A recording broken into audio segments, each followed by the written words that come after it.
बिल्कुल, सबसे पहले तो ये बात कर लेते हैं कि कौमी और सूबाई असम्बलियों के इंतखाबात एक ही रोज़ कराने का अज़म साफ और शफाफ इंतखाबात की जिम्मेदारी इलेक्शन कमीशन की है। इलेक्शन कमीशन एक आज़ाद आइनी इदारा है। तमाम इदारे हल्का बंदियाँ और इंतखाबी शेड्यूल के तयन में इलेक्शन कमीशन के इख्तियार का एहतराम करें। निगरान वफाकी वज़ीर कानून के इजलास में ये गुफ्तगू निगरान वज़ीर कानून की सरबराही में अहम बैठक हुई।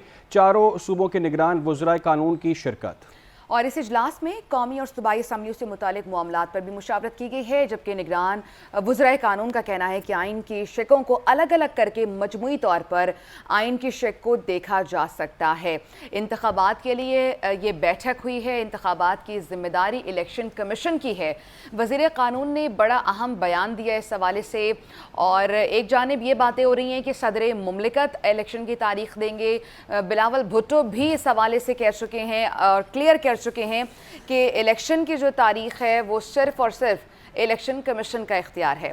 मोहम्मद आदिल हमारे साथ मौजूद हैं, डायरेक्टर नॉर्थ है। अस्सलाम वालेकुम मोहम्मद आदिल, अभी जो ये आज स्टोरी आई है, अहम डेवलपमेंट हुई है, इलेक्शन कमीशन तारीख देने जा रहा है और एक जानिब ये खबरें भी आ रही हैं कि सदर मुमलिकत तारीख देंगे।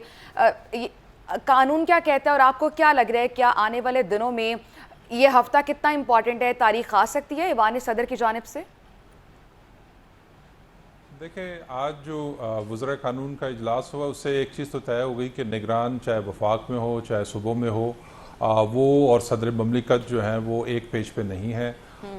आज वज़रा कानून तमाम निगरान हुकूमतों की तरफ से एक वाज़ा मैसेज प्रेसिडेंट को दिया गया है कि अगर वो कोई ऐसी जो आइन का आर्टिकल 48(5) के तहत अगर वो अपने इख्तियार का इस्तेमाल करते हुए इलेक्शन की तारीख भी अनाउंस कर देंगे तो निगरान हुकूमतें जो हैं उसको ऑन नहीं करेंगी और ये मामला जो है एक नई कंट्रोवर्सी को जन्म देगा।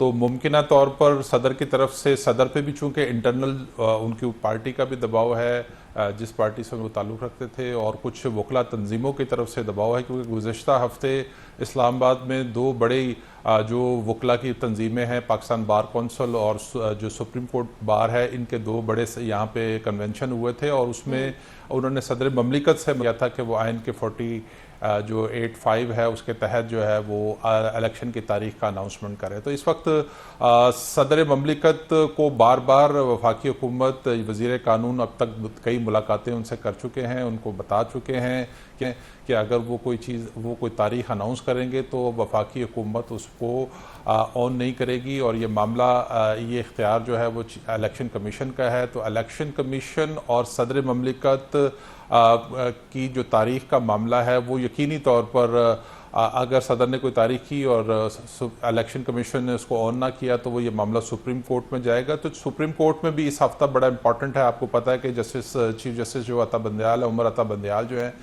वो रिटायर होने जा रहे हैं। तो नए चीफ जस्टिस इस हफ्ते जो है वो अपना चार्ज संभालेंगे। तो ये अभी तक 4 से ज़्यादा दरख्वास्तें सुप्रीम कोर्ट में मौजूद हैं कि वो आर्टिकल 48(5) के तहत सदर को हिदायत दे कि वो इलेक्शन की तारीख अनाउंस करें, लेकिन अभी तक सुप्रीम कोर्ट ने इन दरख्वास्तों पर नंबर ज़रूर लगा दिया है लेकिन इसको फिक्स नहीं किया। आदिल, इंतखाबात का जो शोर हम देख रहे हैं, जो सुनाई दे रहा है, इंतखाबात के शोर में इलेक्शन कमीशन कहीं गायब है, कोई उसकी जानिब से, इलेक्शन कमीशन की जानिब से कोई बयान सामने नहीं आता है, और जो इजलास हो रहे हैं उनके एजेंडे में इंतखाबात शामिल नहीं है, इंतखाबात एजेंडे का हिस्सा नहीं है। तो आप क्या समझते हैं कि आने वाले दिनों में कोई स्टेटमेंट आएगी तो चीज़ें मज़ीद क्लियर हो सकती हैं? देखिए, इलेक्शन कमीशन ऑफ पाकिस्तान की जो अभी जो टॉप प्रायोरिटी है वो हल्का बंदियाँ हैं। उसने अब एक शेड्यूल जारी किया हुआ है, वो अभी उसने जब तक हल्का बंदियाँ कंप्लीट नहीं होंगी उस वक्त तक तो वो इलेक्शन की तारीख और बाकी जो मामलात हैं उसके अनाउंस नहीं करेगा। तो इसलिए इलेक्शन कमीशन ऑफ पाकिस्तान एक एजेंडे सिर्फ हल्का बंदियों को फोकस किया हुआ है। ये मामला उस वक्त कंट्रोवर्सी बनेगी जब सदर ममलिकत जो हैं कोई बाज़ाब्ता तौर पर कोई तारीख अनाउंस कर देते हैं।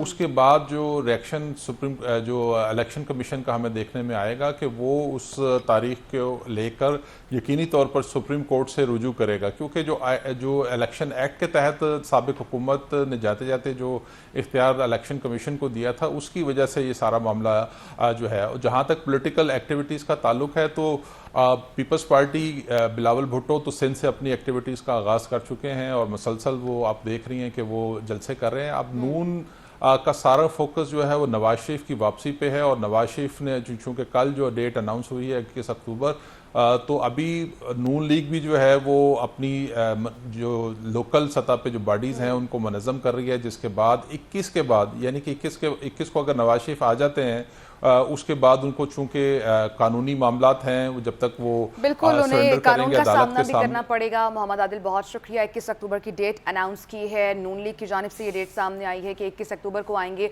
इस पर मोहसिन नकवी जो निगरान वज़ीर आला पंजाब हैं, उन्होंने भी बात की है। जब सहाफ़ी ने सवाल किया कि आप किस तरह से कानून अपना रास्ता बनाएगा, तो उन्होंने कहा जो भी कानूनी स्टेटस होगा उसी मुताबिक नवाज शरीफ को डील किया जाएगा। बिल्कुल ऐसा ही है, और देखना यह है कि अब कब वो डेट अनाउंस करते हैं